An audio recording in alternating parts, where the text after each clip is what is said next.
ఆజ్ కీ బాత్. అందలేనంతగా పైకి పోతున్న పసిడి ధరలు, ఆల్ టైం కనిష్టానికి పడిపోతున్న రూపాయి విలువ, నిత్యావసరాల ధరల పరుగు పందెంలో పోటీ పడుతున్నాయి.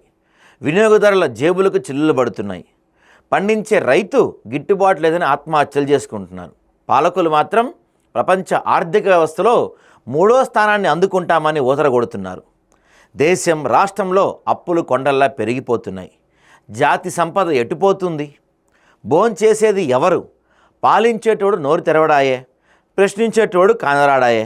పాలకులారా, మా గతి ఇంతేనా అని సర్దుకుపోతారో, అధికార పీఠం ఇచ్చింది ఇందుకేనా అని ప్రశ్నిస్తూ పోరుబాట పడతారో తేల్చుకోండి అని ఈరోజు మనకి ఆజ్ కీ బాత్లో మేధాజీ గారు పంపించారు. నిన్న కూడా నేను ఒక వార్త చూశానండి, దీని గురించి ఒకసారి చెప్తా మీతో.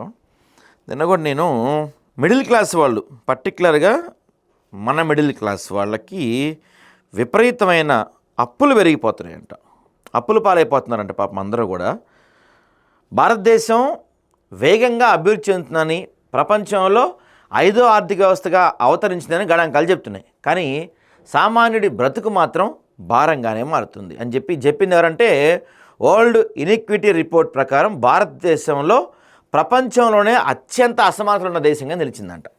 భారతదేశం ప్రపంచంలోనే అత్యంత అసమానతలు కలిగిన దేశంగా భారతదేశం నిలిచిందంట. అంటే మిడిల్ క్లాస్ వాళ్ళు వాళ్ళ జీవితం మొత్తం ఈఎంఐలు కట్టడానికి, అప్పులు కట్టుకోవడానికి ఇదే అయిపోతుంది. ఈ జన్మకి నేను చెప్తున్నాను కదా, ఈ జన్మకి మిడిల్ క్లాస్ వాడి బతుకు బాగుపడదు.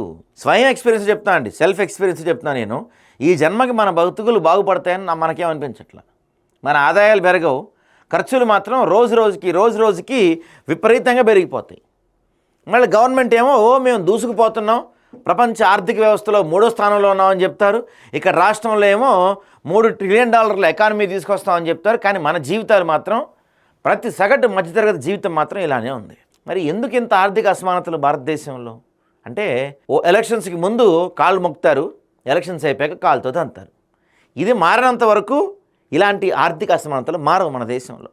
మంచి లైన్స్ పంపించారు ఈరోజు మేధాజీ గారు ఆజ్ కీ బాత్లో.